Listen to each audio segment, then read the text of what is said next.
అన్న నమస్తే.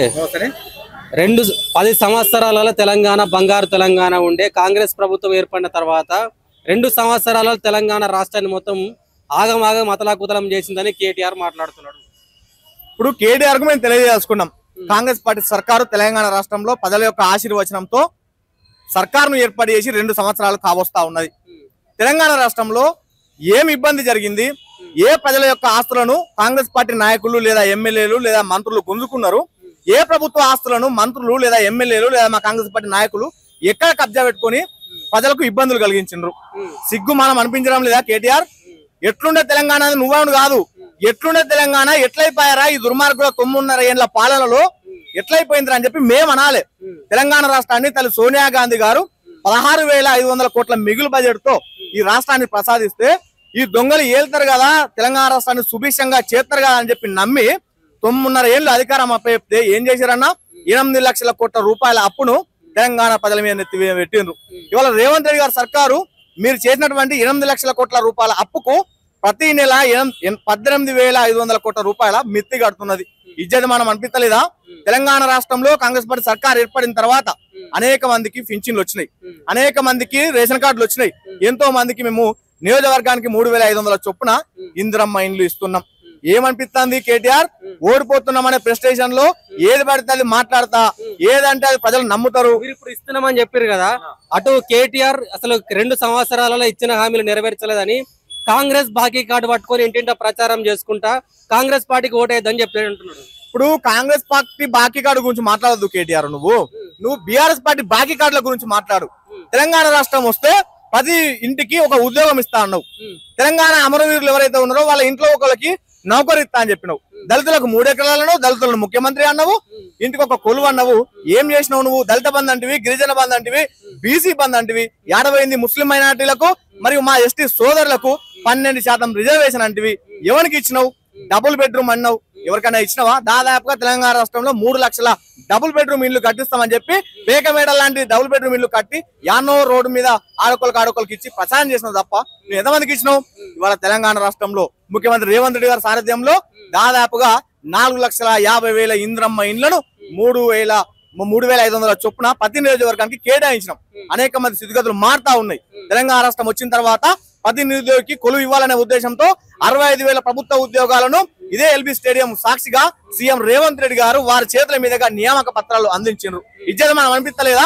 తెలంగాణ రాష్ట్రం వచ్చిన తర్వాత ఎప్పుడు కూడా మీరు గ్రూప్ 1 ఎగ్జామ్ ను సమర్థవంతంగా పెట్టలేదు. మీరు పెట్టినటువంటి ఆ గ్రూప్ 1 కొలువుకు సంబంధించిన ప్రశ్న పత్రాలు కోకల్లుగా జిరాక్స్ సెంటర్ లో తేలినాయి. మీ పార్టీలో పిఎస్ఎస్ చైర్మన్లు, మీ పార్టీలో సర్పంచులు వాళ్ళు ఇలా గ్రూప్ 1 కొలువులు పెట్టారు మీ దుర్మార్గమైన పాలనలో. రేవంత్ అన్న వచ్చిన తర్వాత సమర్థవంతంగా గ్రూప్ 1 ఎగ్జామ్ ను పెట్టినాం. 503 ఉన్నటువంటి మీ హయాంలో 503 ఉన్నటువంటి గ్రూప్ 1 కొలువులను మా సర్కార్ వచ్చిన తర్వాత 563 చేసినాం. మేము ఇలా 560 పైగా మంది గ్రూప్ 1 ఉద్యోగులకు మేము నియామక పత్రాలు ఇచ్చినాం. ఇచ్చేది మనం అనిపించలేదా? ఏమి కొంపలు మునిగిపోయినా అనుకుంటున్నావు? ఏం ఇబ్బంది జరిగింది అనుకుంటున్నావు? మేమేమో వల్లకాడు చేసినామా? తెలంగాణ రాష్ట్రాన్ని దోచుకున్నామా? కాంగ్రెస్ పార్టీ సర్కార్ లో ఈ ఎమ్మెల్యేనో లేదా ఈ లీడరో ఈ ప్రజల ఆస్తులను కబ్జా పెట్టిండయా, ఈ ప్రజలను దోచుకున్నాడయా, ఇబ్బంది పెట్టినా అని చెప్తే ఇజ్జత మనం అనిపించలేదా?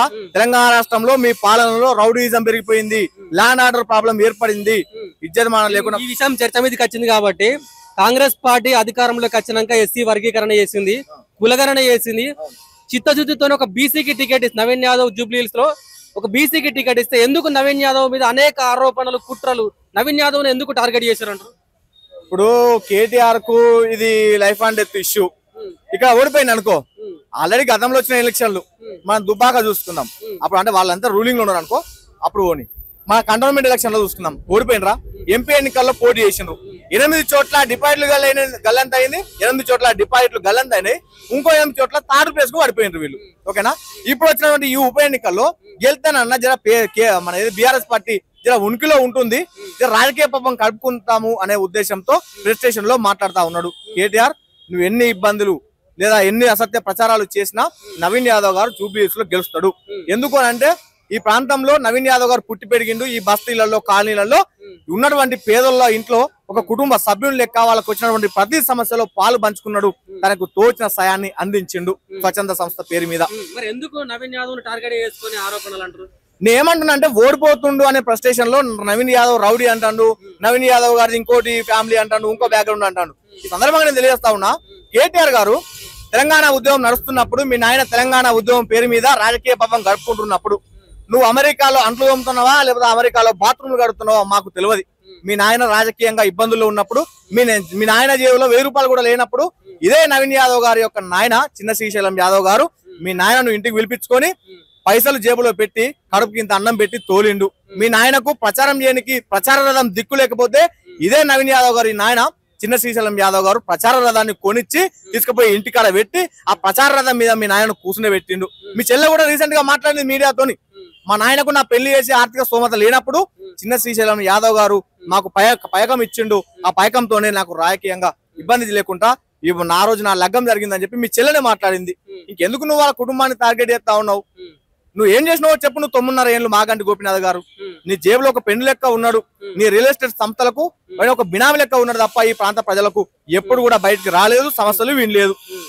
ఎట్లుండే అన్న తెలంగాణలో గత 10 సంవత్సరాలలో ఇటు ఉద్యమకారులకు గానీ ఇటు నిరుద్యోగులకు గానీ ఇటు ఉద్యోగులకు గానీ ఎట్లా పరిస్థితి ఉండే? ఎందుకంటే గద్దర్నే 3 గంటలు ప్రగతి భవన్ ముందర నిలబెట్టిన చరిత్ర వాళ్ళది. ఇలా ఉద్యమకారులకైనా ఇక్కడ ఉన్న వాళ్ళకైనా న్యాయం చేస్తా అంటున్నారు కదా. ఎందుకంటే ఇక్కడ సినీ ఆర్టిస్టులు ఎక్కువగా ఉంటారు, వీళ్ళందరికీ న్యాయం చేస్తాను కేటీఆర్ మాట్లాడుతున్నాడు. ఇప్పుడు సినీ ఆర్టిస్టుల గురించి మాట్లాడితే సినీ ఆర్టిస్టులను బీఆర్ఎస్ పార్టీ ఎమ్మెల్యేలు, మంత్రులు, ముఖ్య లీడర్లు అంతా డ్రగ్స్ పేరుతో లేదా ఫోన్ ట్రాపింగ్ చేసి నానా రకాలుగా వాళ్ళని ఇబ్బందులు పెట్టి బ్లాక్ మెయిల్ చేసి వాళ్ళ దగ్గర నుంచి డబ్బులు దోసులు చేసిన దుర్మార్గులు బీఆర్ఎస్ పార్టీ నాయకులు.